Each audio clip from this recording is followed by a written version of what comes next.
এই ডিমটা কার সেটা বলা তো মুশকিল, কিন্তু একটা কাজ করতে হবে। বলুন শেরখান, কি করতে হবে? আমার হিসাবে প্রত্যেককে একদিন একদিন করে ডিমটা রাখতে হবে, অনেক সাবধানে রাখবে। আর যে দিন এই ডিমটা ফুটে বাচ্চাটা বেরোবে, জানা যাবে যে তা কার ডিম। ব্লু লেন জঙ্গলে সব পশু পাখি কালো শেয়ালের ওপর খুব বিরক্ত। ও কখনো কারোর খাবার চুরি করত বা চুগলি করে একে অপরকে লড়াইয়ে লাগিয়ে দিত। ওর এই স্বভাবের কারণে একদিন শের খান রেগে গিয়ে সভায় ডাকে ওকে। কালু শিয়াল, 16 বার হলো তোমার উপরে নালিশ এসেছে। হ্যাঁ শের খান, এবার হয়তো আমরা এই জঙ্গলে থাকবো, না হলে শিয়াল। কালু শিয়াল, 1 বছরের জন্য জঙ্গল থেকে বরখাস্ত করা হচ্ছে। এটা শুনে শিয়ালের চোখ ছানা বড়া হয়ে যায়। আর বিকেল হওয়ার আগেই শিয়াল জঙ্গল ছেড়ে চলে যায়। এবার সব পশুরা খুশি ছিল। পরের দিন সকালে সব পশুরা বাগানে সুন্দর সকালের মজা নিচ্ছিল। মিঙ্কু, সারস আর টিনু পাখি, যে সবসময় একে অপরের সাথে থাকতো, হঠাৎ ঝোপের আড়ালে কিছু দেখতে পায়। আরে ওটা কি রে? গিয়ে দেখে আসি। ওদের কথা শুনে বাকি পশুরাও সেই বড় অদ্ভুত জিনিসটার কাছে পৌঁছায় আর গিয়ে দেখে যে সেটা বিশাল আকারের ডিম একটা। আরে বাপ রে, এত বড় ডিম! এটা তো আজব ব্যাপার। শেরখানকে আমি এক্ষুনি ডেকে আনি।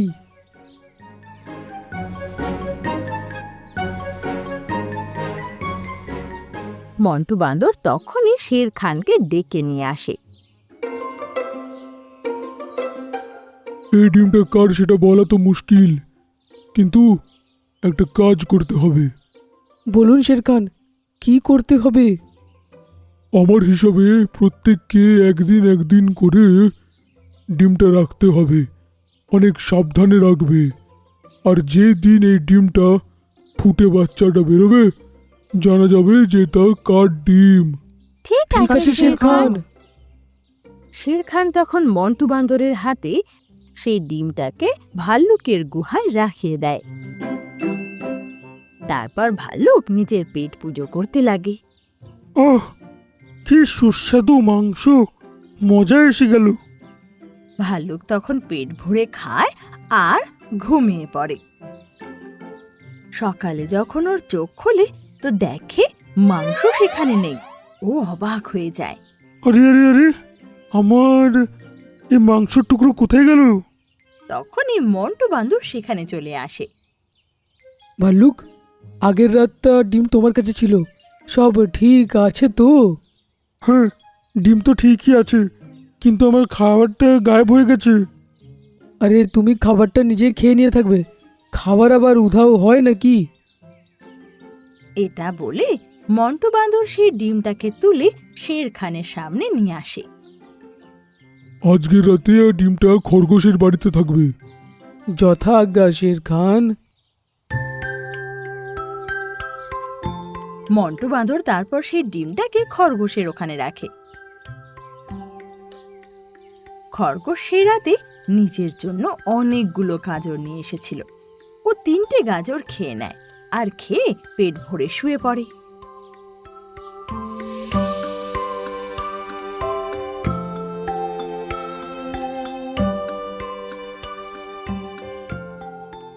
সকালে যখন মন্টু বাঁদর ওর ঘরে যায় তো দেখে ও আরাম করে ঘুমোচ্ছে আর ডিমটা ওর সামনে একদম সুস্থ রাখা ছিল।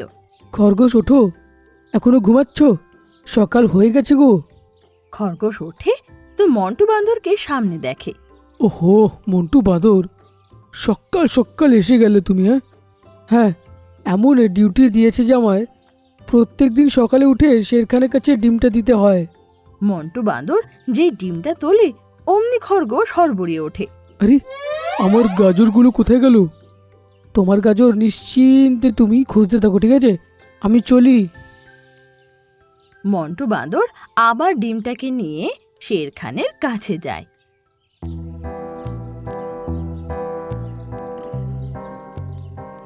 এইবার ডিমটা বাগিরার গুহায় রাখার কথা হলো। আর এইবারেও সকালবেলায় বাগিরা তার খাবার খুঁজে পায় না।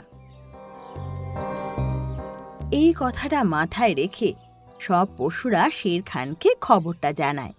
তোমরা বলতে কি চাইছো? যার বাড়িতে এই ডিমটা রাতে থেকেছে তার বাড়িতে কিছু না কিছু চুরি গেছে, তাই বলছো তো? হ্যাঁ শের খান, তাই হয়েছে। তো আজ রাতে আন্ডার ফান্ডারটা কি সব কিছু জানা যাবে। এটা এখানেই ছেড়ে দাও। আজ রাতে আমি দেখাশুনো করব, আমি এর উপরে নজর রাখবো। সবাই তখন সেই ডিমটাকে শের খানের গুহার পাশে রেখে চলে যায়। রাত হলে মন্টু বাঁদর সেই ডিমটা তুলে শের খানের গুহার ভেতর রেখে দেয়।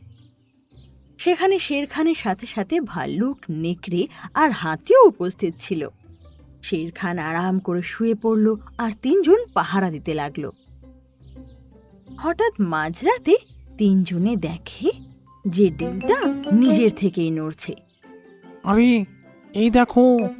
তখনই ডিমটা এমন ভাবে খুলল যেন কোনো সিন্ধুকের দরজা খোলে, আর ওর ভেতর থেকে সারস বেরিয়ে আসে। আরে সারস, তুমি? তখন শের খানেরও ঘুম ভাঙে।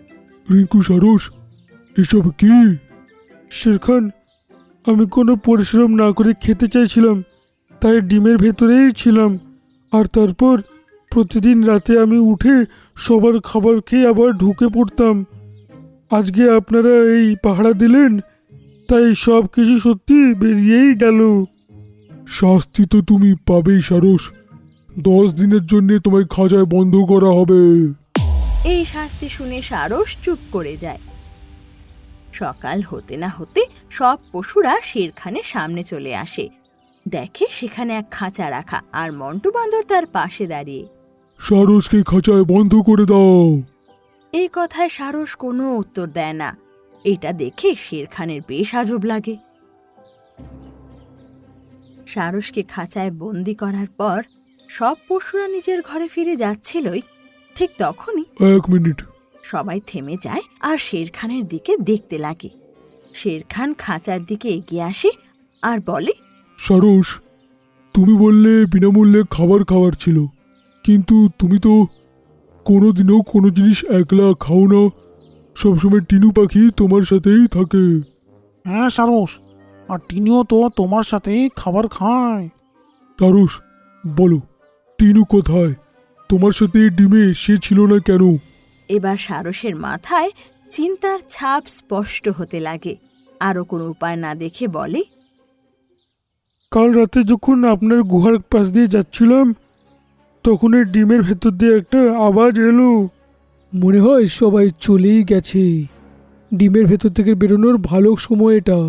তখনই ডিমের ঢাকনা খোলে আর শিয়ার আমার সামনে উৎপন্ন হয়, আর আমাকে দেখে আশ্চর্য হয়ে যায়। সারস, তুমি? হ্যাঁ, আমি তো টিনু পাখিকে এখানে খুঁজছিলাম, কিন্তু তোর ব্যাপারে সব জেনে গেছি। এবার দেখ, জঙ্গলে আমি সবাইকে তোর ব্যাপারে বলবো। ঠিক আছে, বলে দিস, কিন্তু তারপর টিনু পাখিকে তুই আর পাবি না। এমন জায়গায় ওকে লুকিয়ে রেখেছি, খুঁজেই পাবি না।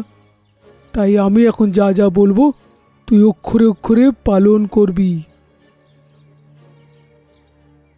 ওর ব্ল্যাকমেল করাতে এসব আমি করলাম, দোষটাও নিজের ঘাড়েই আমি নিলাম। তখনই টিনু পাখি সেখানে এসে পৌঁছায়। শের খান, তুমি সারসকে কেন ধরে রেখেছ? আরে টিনু, তুই? হ্যাঁ মিঙ্কু, সারস, আমি কালকে সকালবেলায় বান্ধবীর সাথে দেখা করতে গিয়েছিলাম। তুমি ঘুমোচ্ছিলে, তাই তোমাকে জাগায় নিয়ে আমি চলে গেছি। তোমাকে বলে যেতে পারিনি তাই। তার মানে শিয়াল মিথ্যে কথা বলে আমাকে ফাঁসিয়েছে? ঠিক আছে, এবার আমরা ওর সাথে একটা খেলা খেলবো। বিকেল হতেই যখন সারস খাঁচায় একা ছিল, তো শিয়াল তার কাছে আসে। কি সারস ভাই, কেমন লাগছে আটকে থেকে? শিয়াল, শিগগিরই টিনুকে এখানে নিয়ে এসো। আরে এত তাড়া কিসের? শিয়াল, কি বললি তুই? শের খান, হ্যাঁ?